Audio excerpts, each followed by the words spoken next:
proposta do orçamento para 2025 é um documento que parece apócrifo, sem autoria determinada, refém de um compromisso que acabou por não se alcançar. Sem novidades assinaláveis, para além do aprofundamento do já existente regime do IRS jovem, muito aquém, aliás, da proposta inicial do Governo, cumpre, apesar disso, o mínimo denominador comum: manter as contas públicas equilibradas e a descida da dívida pública, apesar de ir ao encontro das reivindicações de um conjunto alargado de classes socioprofissionais do Estado. Quanto às famílias e empresas, o tão prometido choque fiscal ficou-se por um choque de realidade para todos, governo e contribuintes. O orçamento é totalmente previsível. É sensatamente de continuidade no que respeita à disciplina das contas públicas e no rigor da redução da dívida. É sensatamente reformador, dando corpo às alterações que o Governo realizou nos últimos 6 meses, valorizando carreiras públicas, melhorando as pensões e apelando à retenção dos jovens. E por isso é um orçamento que representa 18 meses, mais do que apenas os próximos 12. É um orçamento que quer evitar surpresas, ao ponto de não mexer na carga fiscal indireta, mesmo para compensar o fim das portagens ou a redução do IVA da eletricidade. As promessas adicionais, o corte do IVA da habitação ou uma contribuição extraordinária para pensões mais debilitadas não estão orçamentadas e apenas estão previstas como se a execução orçamental fosse possível. Por isso é uma proposta sem surpresas e é claramente uma aposta para evitar surpresas na sua não viabilização. Olá, eu sou a Maria João Babo e bem-vindos à Partida de Xadrez, um podcast do Jornal Negócios com Gonçalo Moura Martins e António Ramalho, que de 15 em 15 dias olham para o tabuleiro da economia e analisam as jogadas. A proposta de Orçamento do Estado para 2025 é o tema deste episódio. Ainda sem aprovação garantida, o documento compromete-se com um novo excedente orçamental de cerca de 800 milhões de euros no próximo ano, com a redução da dívida pública para 93,3% do PIB e aponta a um crescimento económico de 2,1%, acima da média da União Europeia, suportada pelo consumo privado e pelo investimento PRR. Sem surpresas, no IRC terá lugar uma descida da taxa nominal, mas apenas de 1 ponto percentual, e no IRS os jovens serão os grandes beneficiados pelo alívio fiscal. Gonçalo Moura Martins, pergunto-lhe se está de acordo com o Ministro das Finanças de que este é um bom orçamento que fomenta a economia e alivia as famílias. Eu acho que este é um orçamento igual ao anterior.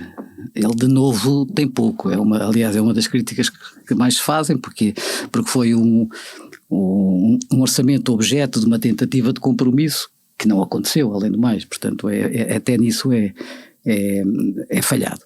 Eu acho que alguns comentários, eu acho que é um orçamento anódino, que não coincide com o início de uma legislatura, porque normalmente na gestão do ciclo político o primeiro orçamento é um orçamento mais exigente, com políticas mais exigentes do ponto de vista orçamental, deixando as boas medidas para o fim do ciclo político, o que parece indiciar que num orçamento que deu tudo a todos, o Governo parece não saber se este não será o último orçamento e não apenas o primeiro. Mas o que é que realça pela positiva e pela negativa? Mas isto só é possível, e por aí, isto só é possível porque de facto a situação política era melhor do que a situação orçamental, melhor dizendo, era melhor do que aquela que inicialmente se dizia. E há um terceiro comentário que é importante, que é: nem aquelas taxas extraordinárias que foram que vinham medidas e eram altamente criticadas no setor energético, no setor bancário, no setor da saúde, e até aquela taxa, a taxa adicional de solidariedade do IRS, que extinguiu a taxa de 48%, como eu costumo dizer, e criou duas novas, uma de 50,5% e outra de 53%, essas mantiveram-se, portanto. E até houve dúvidas se iriam manter ou até se podiam acabar. Não, mas essas mantiveram-se completamente, portanto o orçamento tem muito pouco de inovação e muito pouco de arrojo e de audácia naquilo que era o famoso choque fiscal, que afinal foi confrontado com um choque de realidade para todos nós. Agora tem coisas, enfim, obviamente positivas, não é? Tem a manutenção das contas públicas equilibradas, que é um princípio que, se os dois partidos do arco do governo mantiverem esta trajetória, é uma excelentíssima notícia para Portugal. Que nós possamos ter isso como um dogma e como um axioma político e orçamental daqui para a frente. Está previsto para 2025, mas também para os anos seguintes. Para 2029 até 2029. E isso é a melhor novidade de todos, que é, independentemente das medidas, independentemente do aumento ou não da despesa fixa ou da despesa líquida, como agora se exige por parte da União Europeia, o que é facto é que as contas ficam equilibradas, e isso é de facto a melhor notícia do orçamento. E António Ramalho, isto está de acordo que este é o orçamento possível? Não, seguramente que é o orçamento possível. Eu acho que, para além de ser o orçamento possível, é um orçamento previsível. Eu não concordo muito com o Gonçalo na parte da insuficiência reformadora, porque este orçamento quase que exige ser visto a 18 meses e não a um ano. Porque, de facto, o orçamento é totalmente previsível, não traz nenhuma novidade específica em relação àquilo que vai acontecer no próximo ano. E isso, na minha opinião, até não é mau, é bom. Mas apresenta, digamos assim, a continuidade total das reformas que foram realizadas pelo Governo no princípio da legislatura, isto é, no período em que ainda não podia, digamos assim, alterar-se não por lei ou decreto-lei, aquilo que foram as orientações que foram realizadas, algumas com base na Assembleia da República, outras com base no Governo. E, de facto, a conceptualização do orçamento, nesse sentido, é uma conceptualização muito clara. Ela baseia-se no conceito de detectar onde é que os pontos mais fracos existiam, digamos assim, nas contas públicas, e curiosamente o que o Gonçalo disse é real, isto é, as contas públicas apresentam, e há aliás um gráfico onde o Governo de alguma maneira demonstra como é que vai terminar 24 em relação àquilo que era a perspectiva orçamental de 24, quais são as alterações que existem e que foram significativas para que isso mudasse. Do ponto de vista da receita, a receita fiscal foi 1,2% do PIB superior, do ponto de vista das contribuições sociais, o que significa, digamos assim, mais entradas, mais emprego, foi 1,2% do PIB superior, e outras receitas também 1,2% do PIB, portanto 3,6% do PIB acima daquilo que era a previsão do final do ano. Depois, do ponto de vista das compensações, as despesas com o pessoal estão 0,9% mais altas, os benefícios sociais 1,6%, nomeadamente o benefício do aumento das pensões e do aumento específico, os consumos internos de 0,5% e a habitação e o projeto da habitação já 1,2%, portanto já está comprometido 1,2%. E, portanto, isto tem um efeito de 0,8% sobre aquilo que era a previsão orçamental, mas deixa, digamos assim, as contas equilibradas. Portanto, há uma grande explicação sobre o que é que foram as alterações que provinham daquilo que era o orçamento de 24 e aquilo que aconteceu durante estes 6 meses pós-eleitorais, que, ou por iniciativa da Assembleia da República, lembremos do IVA da eletricidade, lembremos de outras decisões que foram tomadas para o futuro, e, simultaneamente, aquilo que foi decidido pelo Governo em relação às valorizações profissionais. Porquê é que eu digo que isto é bastante coerente? E essa parte é que é bom. Porque a crítica que é feita, digamos assim, à parte passada, é mais a crítica de implementação dos vários projetos europeus. Aliás, é curioso, digamos assim, que isso é uma das primeiras partes da própria análise, que é a fraca taxa de execução do PRR, a inexistência de uma taxa integral de execução até do 2020 e a fraquíssima taxa, obviamente, do 23-30, chamamos assim, ao 23-27, portanto, do PT 2030. E, portanto, o facto de não se estar a realizar este investimento seria a razão pela qual, digamos assim, nós não estávamos a atingir o máximo das potencialidades que o nosso PIB poderia crescer. Mas depois, a análise que é feita do ponto de vista da sistematização é toda ela muito clara. É, basicamente, recuperar o Estado, valorizar os profissionais, reforçar as funções sociais, que foi aquilo que o Governo tentou fazer durante este período. E isso é visível, resolvendo os vários problemas que existiam e que criavam, digamos, uma tensão na sociedade, valorizando estas profissões, e elas estão todas identificadas e quantificadas, e essas afetam o orçamento seguinte. Depois trazer a ideia de que sem investimento e sem a recuperação e a valorização do Estado, isso obrigaria ou criaria uma fuga de talento e, portanto, a preocupação sobre os jovens, e, portanto, isso é muito justificado dentro desta ótica, e depois o relançamento do contrato social, Portanto, a reformulação do contexto, criando melhores condições para as empresas e, simultaneamente, melhores condições para os jovens, e depois o relançamento do contrato social. Se me dirão, é fantasticamente inovador? Não. É aquilo que aconteceu nos últimos 6 meses, extrapolado para os meses seguintes. Mas a questão, e depois, por exemplo, o Gonçalo falou na questão de ser um orçamento que promete tudo a todos, não é? Como temos visto com todos estes aumentos e valorizações de carreiras de vários segmentos da função pública. Mas isso já foi feito. Mas isso já foi feito. Mas o que é que aconteceu aos serviços públicos ao mesmo tempo? O que se nota, o que se pretende neste orçamento e o que se diz neste orçamento, e depois podemos discutir em detalhe, é que exatamente essas medidas que já foram tomadas e que já foram tomadas em 2024 e, portanto, vão inevitavelmente já afetar o orçamento de 2025. E por isso é que eu digo que o orçamento é previsível. Não há novas medidas fora as medidas que já tinham sido tomadas, fora a alteração, digamos assim, do IRS jovem, que não era aquele que se esperava, é aquele que o Partido Socialista de alguma maneira tinha desenhado, e fora a descida do IRC, que afinal em vez de 2% vai ser 1%. Portanto, no fundo, é absolutamente previsível. Eu aliás defino este orçamento não como um orçamento possível, mas como o orçamento mais previsível que nós podíamos ter.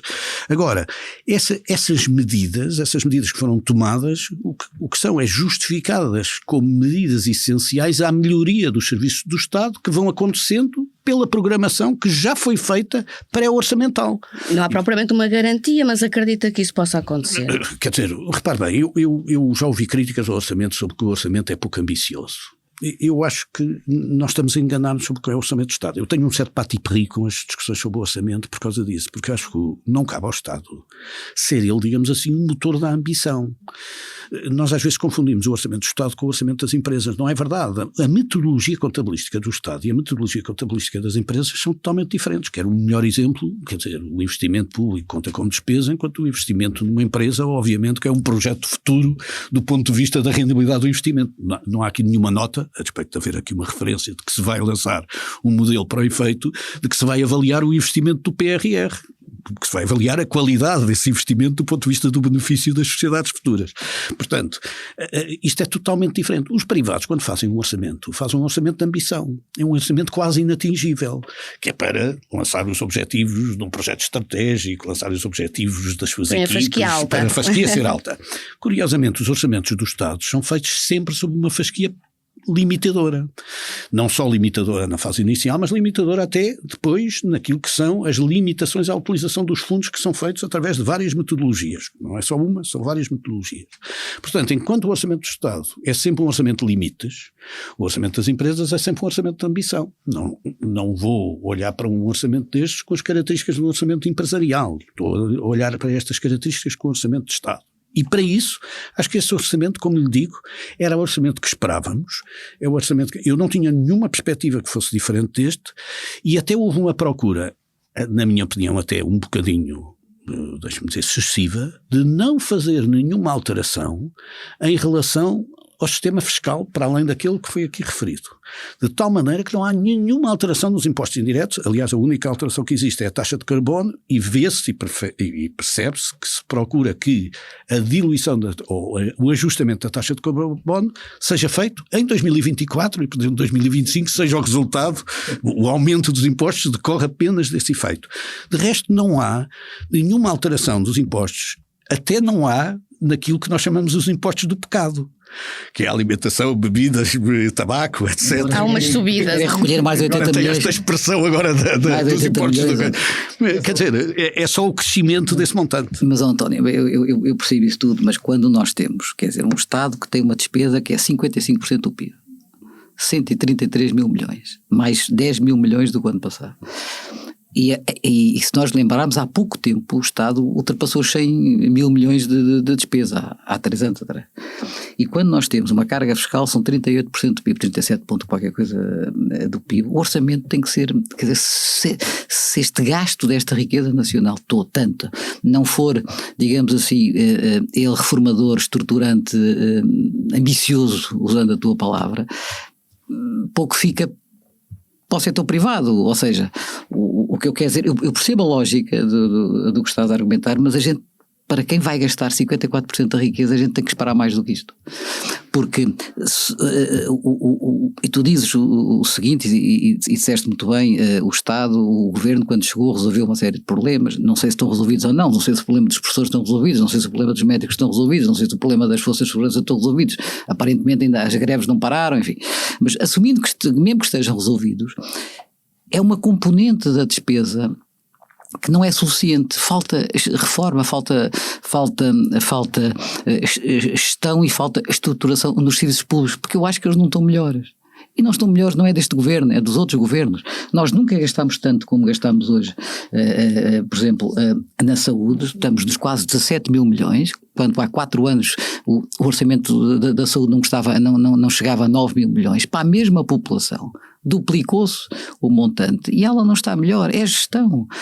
E o que assusta não é neste orçamento ou neste governo, é nos últimos, é em que o país começa a ter uma situação orçamental folgada, o que nos apraz a todos reconhecer, começa a ter uma situação e uma recolha e uma gestão orçamental com maior capacidade que já tive no passado, e falta-lhe o mais importante, que é gerir, e nós não podemos dizer que a gestão só vem do setor privado, também tem que haver no setor público. As reformas necessárias. Sejam elas quais forem, porque, por exemplo, na saúde estava a começar-se a ser feita uma gestão, foi interrompida por razões pessoais, porque não havia incompatibilização pessoal entre pessoas. Eu não sei se estava a fazer bem ou mal, mas quer dizer, a incapacidade de haver reformas plurigovernamentais, digamos assim, ou pluriciclos políticos, é um handicap em Portugal, como será em muitos outros países, mas em Portugal,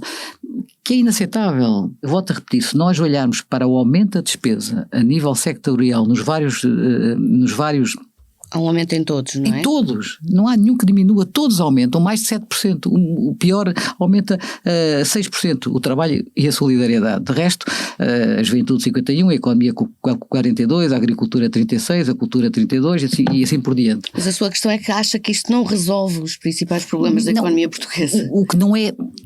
O que eu sinto é que não é indiciado, seguramente no orçamento não é, e não parece ser indiciado, é que para além deste aumento da despesa, ela seja em paralelo continuada como reformas e uma gestão adequada destes recursos públicos de forma a melhorar efetivamente os serviços públicos. Isto, volto a repetir, não é uma posição política, é uma constatação de cidadania que tem a ver com este e com os anteriores governos. E na opinião dos dois, não sei se o António Ramalho quer começar, falta alguma coisa? O que é que falta neste Orçamento de Estado? Não, aquilo que o Gonçalo disse não é mentira. Aquilo que o Gonçalo disse, aliás, hoje em dia não se pode utilizar a expressão mentira porque está muito na moda. Permitam-me a graça.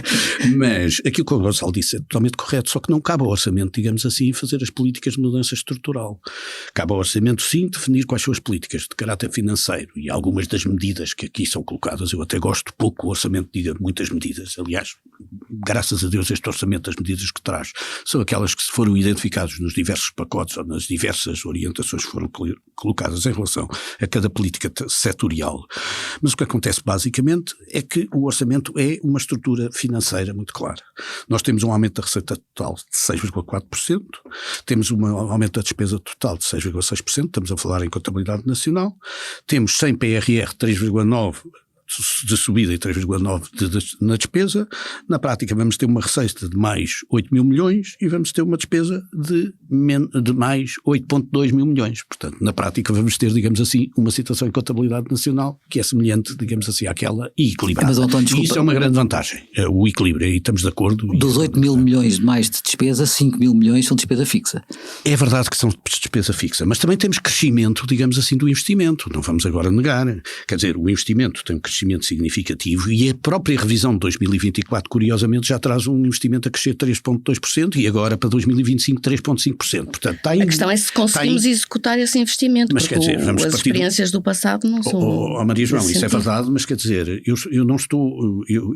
este orçamento tem a grande vantagem de comparar muito o executável previsível de 2024 com o 2025 em termos de orçamento. Não é o orçamento contra o orçamento, é o executável. Até porque, como eu digo, este orçamento corresponde na prática a 18 meses. meses, e é isso que eu tento explicar um bocadinho nesta lógica. Este orçamento não é exatamente um orçamento igual aos outros, é um orçamento em que, de alguma maneira, um governo começou a governar, ainda por cima com as dificuldades que tinha, não governa sozinho e governa, digamos assim, com uma maioria muito, muito limitada, e portanto tem que fazer muitos acordos dentro deste elemento, e mesmo fora dos acordos, há acordos que são feitos nas suas costas, e portanto aquilo que faz é, digamos assim, dar continuidade específica em relação àquilo que são as medidas orçamentais.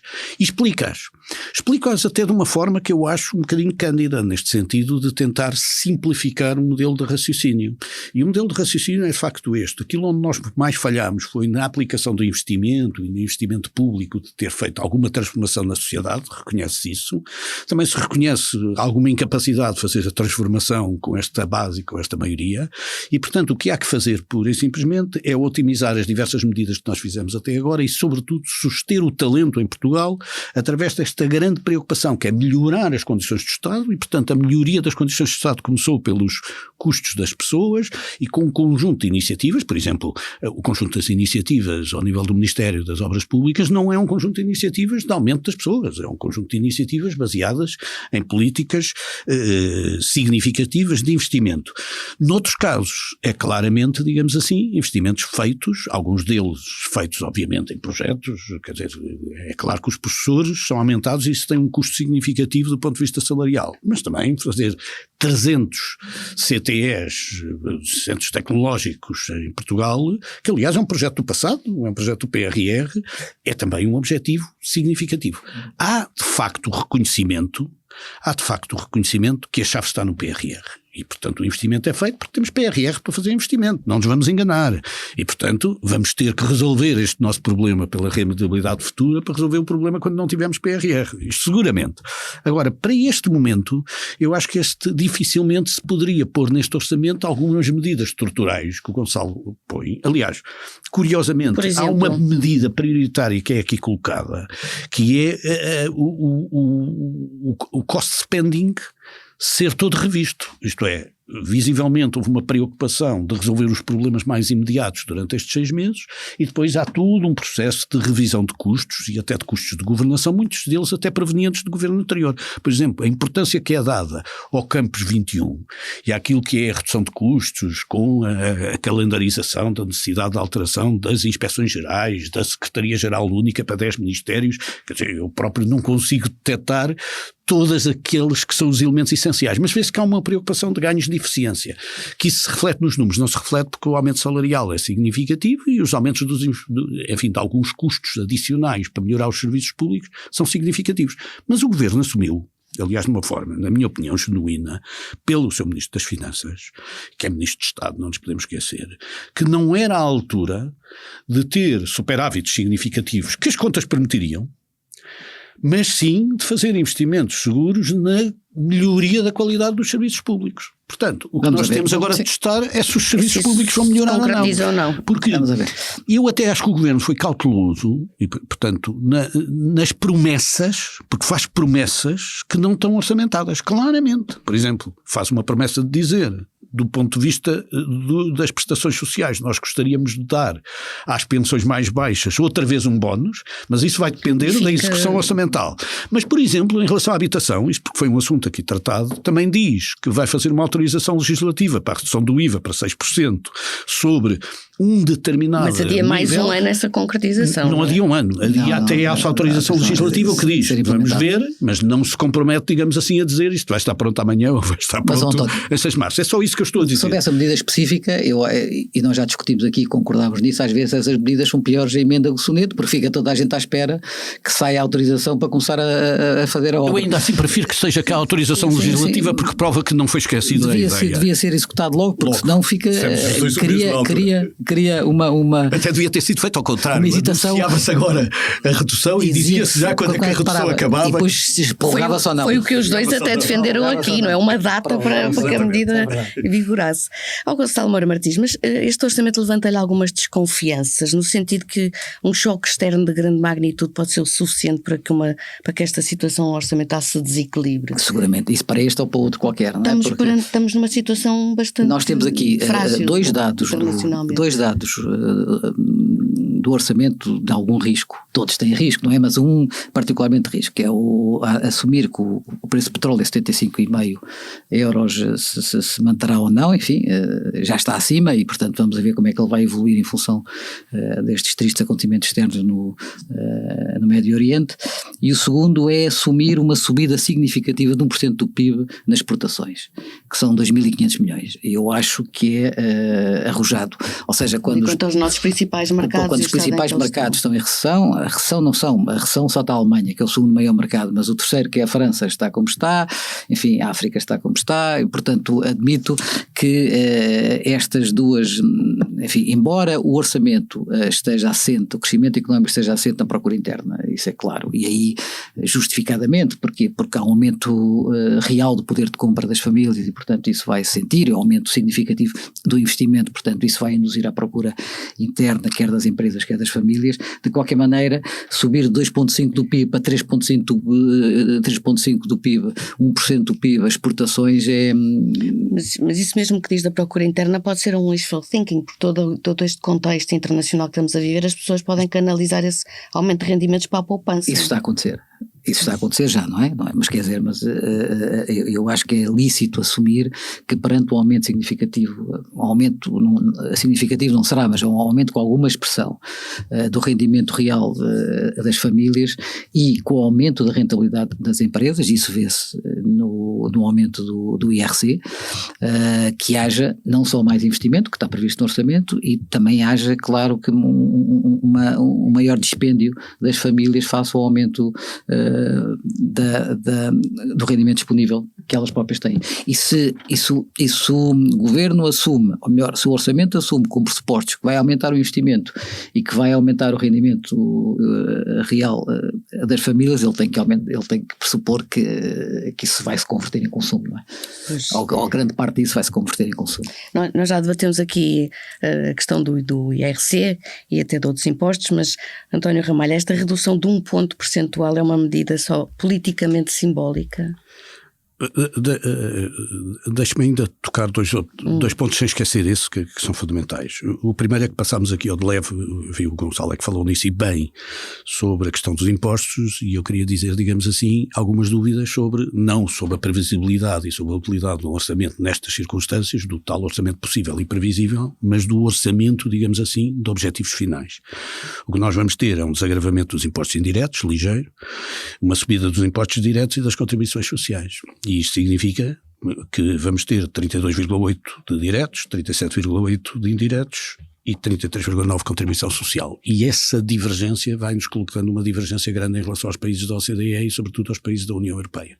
Isto é, mais uma vez nós estamos a continuar a trabalhar sobre impostos indiretos, porque não mexendo em nenhum dos impostos indiretos, e, aliás aquela subida, como eu disse, é um bocadinho a taxa de carbono, e portanto é um efeito automático da taxa de carbono, e portanto não mexendo nos impostos indiretos, o que significa basicamente é que o crescimento do consumo vai levar ao aumento desta estrutura, descendo, depois tendo boas notícias do lado do mercado de trabalho, como se espera. Temos aqui a segurança social também a subir, e as contribuições sociais, e depois temos os impostos diretos a descer, e vamos começando a querer uma divergência ainda maior. Esta divergência maior tem um risco, é que é mais difícil de corrigir, porque nós estamos a trabalhar sobre impostos opacos, e impostos opacos são impostos ocultos para as pessoas pagam sem perceber que estão a pagar uma contribuição fiscal significativa. E, portanto, eu julgo que temos de ter muito cautela sobre de onde é que provém as receitas fiscais. Tanto mais que estamos a reduzir o efeito das receitas provenientes de serviços com a descida das portagens. Portanto, quer dizer, nesse sentido não estamos a caminhar positivamente. Mas isso não está todo centrado nos impostos sobre os combustíveis? Não, mas o imposto sobre os combustíveis é a consequência dos consumos adicionais. Eu, aliás, deixe-me dizer que, eu agora vou dizer uma coisa que obviamente é politicamente totalmente incorreta, eu tenho pena que este imposto não aumente o ISP para compensar claramente as portagens, para deixar claro aos portugueses que a decisão da Assembleia da República de reduzir as portagens tem como consequência que as pessoas vão ter que pagar mais noutro sítio qualquer. E, portanto, se fosse no ISP era direto e era para as pessoas. Isso acontece pelo efeito da taxa de carbono, não acontece por nenhum aumento de impostos indiretos. Há claramente a intenção do governo que é, eu não mexi na carga fiscal em nenhuma circunstância, portanto a carga fiscal vai descer no cômputo global do PIB, é verdade, sobe em termos nominais, mas reduz... reduz 2 décimas. Sim, 2 décimas. Ainda assim é uma tendência. Sim. Ainda assim é uma tendência. De todas as maneiras, gostava de também falar em relação à receita, porque estamos a falar da receita de um ponto onde eu acho que há riscos, que é o das contribuições extraordinárias. Elas representam 563 milhões. Nós não gostamos nada das contribuições extraordinárias por uma questão de princípio, que as contribuições extraordinárias nunca deviam manter-se muito tempo, porque senão até perdem a credibilidade de ser contribuições extraordinárias. Deixam de ser extraordinárias, passam a ser normais. Não, e até se perde a credibilidade para o futuro, porque até em determinados momentos poderia haver a justificação de contribuições extraordinárias que assim perdem a sua razão de ser. Mas chegou a acreditar que isto pudesse acabar Não, eu acho que ainda, não, mas eu estou a dizer que sobretudo há risco. Porquê? Porque, por exemplo, em relação à contribuição extraordinária, não é a única, a contribuição extraordinária para o setor bancário, como sabe, o adicional e a de energia, está a haver decisões contrárias. As decisões contrárias, a partir da terceira decisão contrária, obrigam à definição de uma política comum. O Ministério Público tem que levar a Tribunal Constitucional e provavelmente vai ser declarado inconstitucional e, portanto, esta receita não existe. Também acrescentar que o Gonçalo tem toda a razão em relação a dizer que há aqui o risco sobre o valor do petróleo. É um valor, eu diria que está em linha com as perspectivas, digamos assim, até recentemente avançadas pelos Estados Unidos, está até um bocadinho mais alto que aquilo que é a perspectiva dos Estados Unidos, mas de facto o ambiente que se vive, digamos assim, do ponto de vista local, vamos ser sinceros, no conflito no Médio Oriente, coloca-nos muitas dúvidas que não tenhamos aqui um risco adicional. Onde é que há folgas? Há 2 folgas também muito importantes. A primeira é do consumo interno, ao contrário do que diz, é um wishful thinking, mas é um wishful thinking óbvio, porque há vários contributos para a descida e para a subida do rendimento disponível das famílias. Primeiro, há a subida salarial e o desejo que a subida salarial seja feita ao nível dos 4,7%.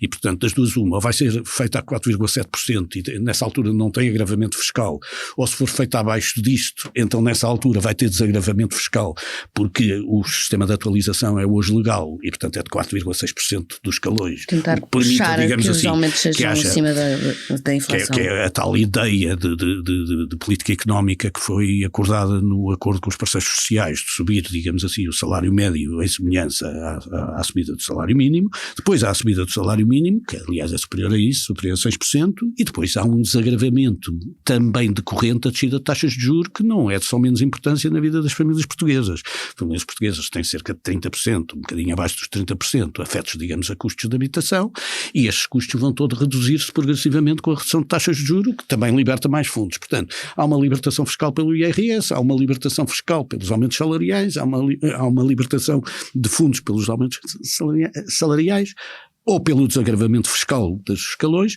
Portanto, de alguma maneira seria estranho que o consumo interno não tivesse o comportamento previsto, e o comportamento previsto, deixe-me dizer, é muito pouco ambicioso.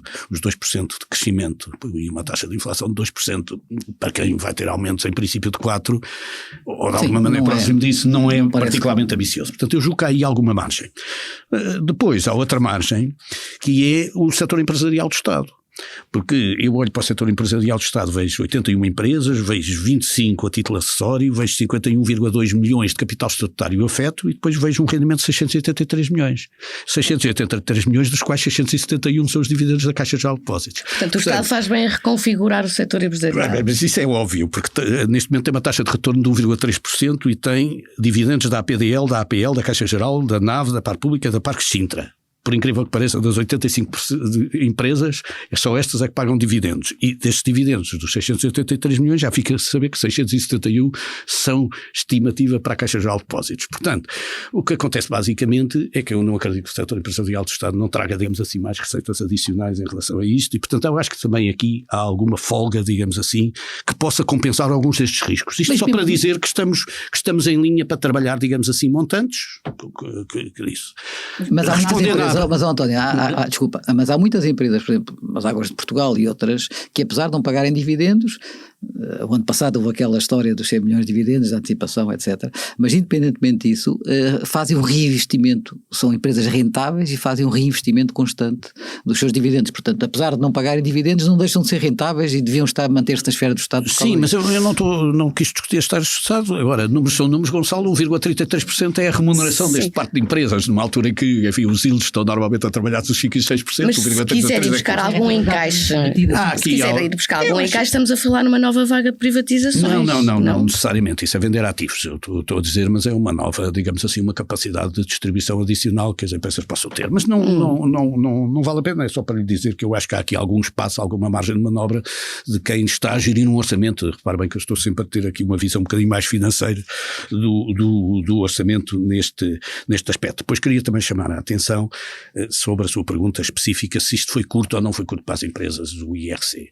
Eu acho que a política setorial da economia é a replicação das normas e do pacote que nós já discutimos aqui, que foi o pacote apresentado pelo Ministro Pedro Reis. Agora, há de facto uma leitura que é um bocadinho melhor do que apenas este 1%. É verdade que 1% não é nada especial, eu fui um grande defensor e sou um grande defensor do IRC, toda a gente sabe isso, da descida do IRC, obviamente preferia que fosse 2% a ser 1%. É 1%, nós sabemos as razões pelas quais isso aconteceu, faz parte dos acordos que têm que ser feitos ou não feitos, mas de todas as maneiras não foi feito o acordo, mas foi atribuído, digamos, essa descida. Mas há outras descidas intencionais feitas sobre as empresas. Há a parte das tributações autónomas, que é bastante mais importante, sobretudo para médias e baixas empresas. Há todas as políticas positivas que já foram anunciadas em relação ao reconhecimento do goodwill, etc., que no fundo permitem, digamos assim, o crescimento das empresas. E do ponto de vista da tributação autónoma não é de só menos importância, porque não há só uma alteração da taxa, é verdade que é 0,5%, mas há também, digamos assim, um aumento nos limites em 10 mil euros, quase todas as aquisições, que permitem, digamos assim, uma redução da tributação real. Mas há coisas que ficam esquecidas, voltamos à questão das derramas, à descomplexificação de todo este já sabe a minha opinião sobre isso, que é quanto mais simples for o IRC, melhor funciona, quanto menos alcavalas houver em cima do IRC, mais as empresas podem distribuir para os seus trabalhadores e para os seus acionistas, que é quem merece, digamos assim, esse resultado.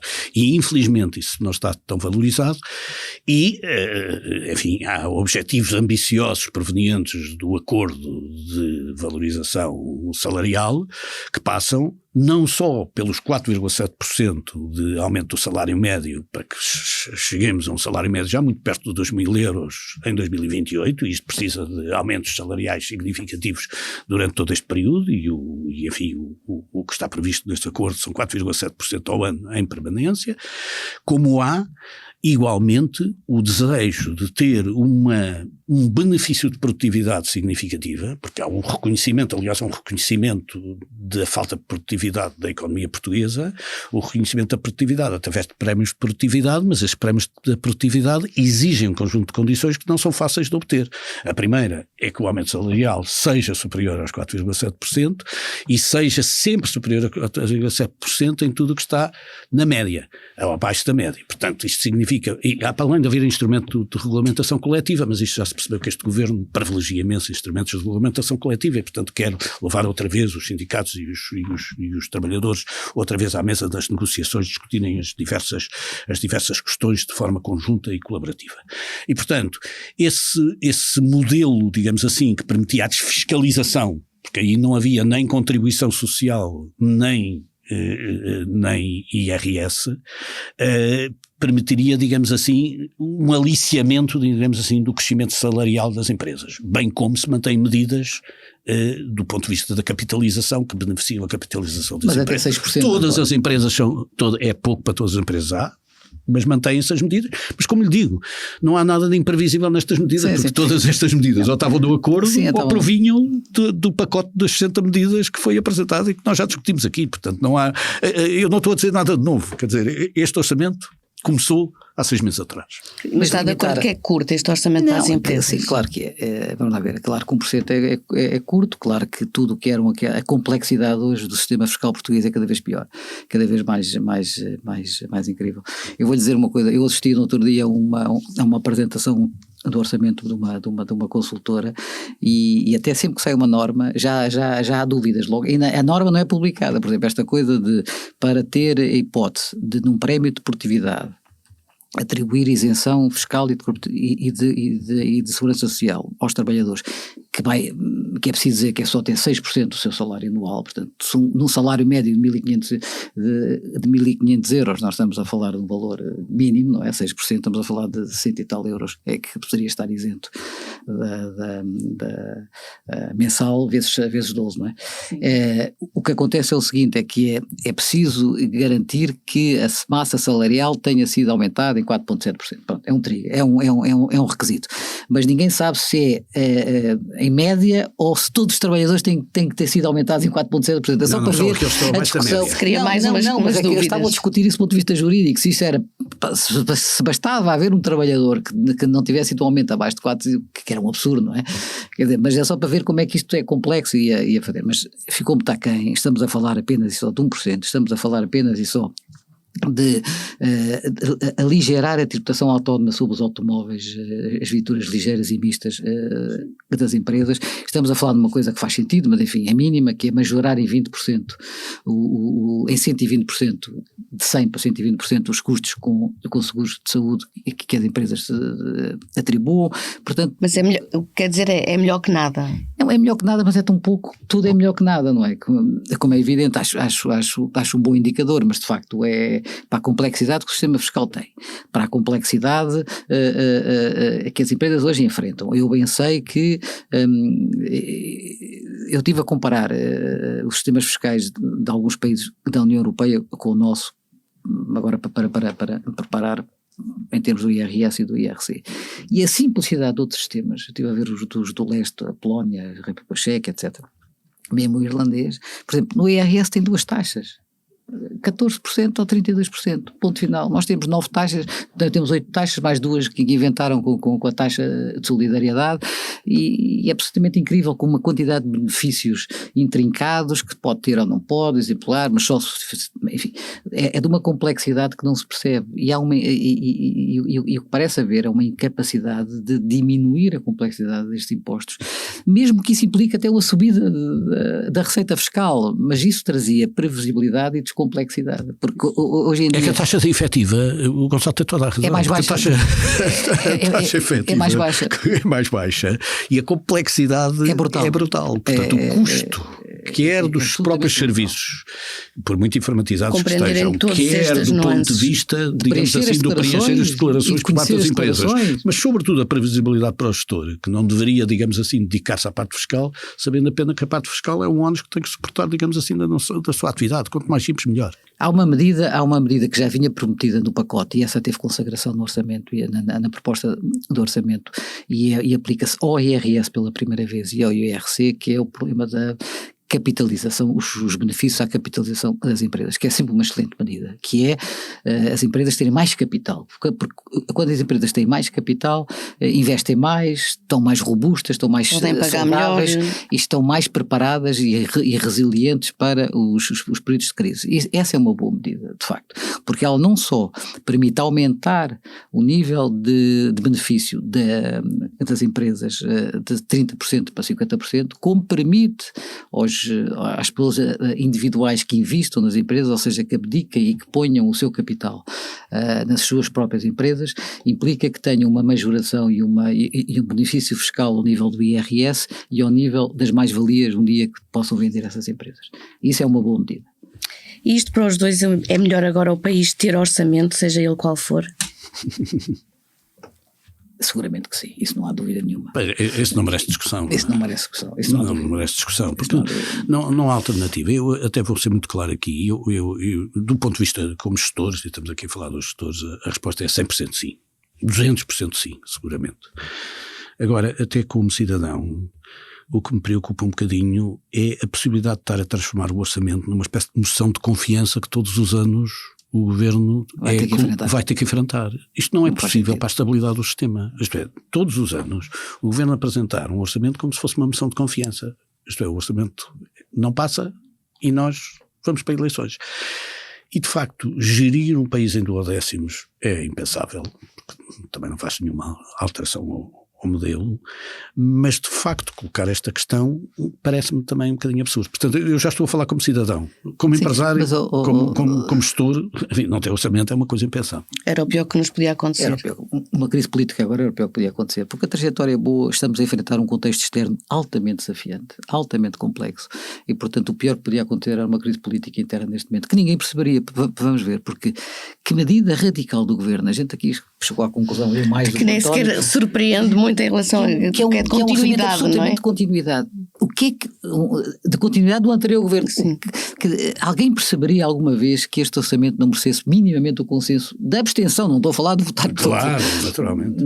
Quer dizer, será muito difícil explicar que isso possa acontecer, e para mim é absolutamente claro, e eu sou suspeito. E esta partida de xadrez acaba mais uma vez empatada. Vamos às sugestões. Gonçalo Moura Martins quer sugerir uma peça de teatro. É uma peça de teatro que fui ver recentemente, ela está em cena no Teatro Vilaré e vai ficar até o dia 22 de dezembro. Todos nós lembramos da rábula dos amigos da treta, do José Pedro Gomes e do António Feio, que deu aso a um filme, a inúmeras peças de teatro e a inúmeros espetáculos no Coliseu, e que acabou por terminar com a partida prematura do António Feio, enfim, em 2010, como nos lembramos. Então, eles agora fizeram uma reedição, chamando-lhe não as conversas da treta, mas os amigos da treta, com o José Pedro Gomes e com o Aldo Lima, que é uma peça, enfim, que faz uma caracterização muito interessante da sociedade portuguesa, dos desafios das redes sociais, um espetáculo que chega a ter momentos hilariantes, muito divertido, quer dizer, não é Shakespeare, os atores são ótimos, mas é seguramente uma maneira de passar 1h30 extremamente divertida, é a minha recomendação. E António Ramalho quer falar de um livro. É verdade, eu ultimamente até tenho sugerido livros para não ler e, portanto, senti-me na obrigação de trazer um livro para ler. Porquê? Porque foi atribuído o Prémio Nobel da Economia a 3 economistas muito interessantes, o Simon Johnson, o Darren Acemoglu e o James Robinson. E eles têm um livro, que é um livro marcante, que é em Portugal, que é Porque Falham as Nações. E é um livro que junta 2 prémios destes 2 prémios Nobel, que explicam de uma forma particularmente simples porque é que algumas nações falham, sobretudo porque falham, mas também porque é que algumas nações são bem-sucedidas. Mas fazem de uma forma muito menos econometrista e muito mais no sentido da vida, no sentido das relações pessoais. E, portanto, começa, aliás, por uma história muito engraçada, que é no Gales, que é uma pequena cidade no Arizona, que está cortada entre o México e os Estados Unidos. E o lado norte-americano tem 3 vezes mais rendimento per capita do que tem o lado mexicano, sendo a mesma cidade. E eles, a partir desta história, para dar um exemplo, porque um deles é muito especialista na América do Sul, portanto há muitos exemplos também da América e da América do Sul, da Colômbia, do Chile, etc. Eles sempre com estes exemplos históricos, exemplos muito antigos, inclusivamente, vão tentando explicar porque é que a organização dos sistemas institucionais adequados, que envolvam e sejam inclusivos e que, sobretudo, tragam os incentivos corretos à sociedade, vão conseguindo sucessivamente sucessos tão estranhos como a inovação tecnológica, como a revolução industrial, como a democracia, etc. E, de alguma maneira, vão explicando de uma forma muito simples porque as nações, umas delas falham continuamente, e porque é que, às vezes, esta ideia do consultor chegar e explicar e ter uma medida para alguém não é a melhor maneira, de uma forma simples, de ter este sucesso. Este Prémio Nobel também representa o reconhecimento deste conceito social da economia, do conceito das desigualdades, das igualdades, dos incentivos e do modelo de que a sociedade funciona, menos em números e mais, digamos assim, em exemplos concretos. E vale muito a pena ser lido por toda a gente, porque é muito fácil de ser lido. Vai na 16ª edição em Portugal, que dá o exemplo de que já é lido há muitos anos. E por todos.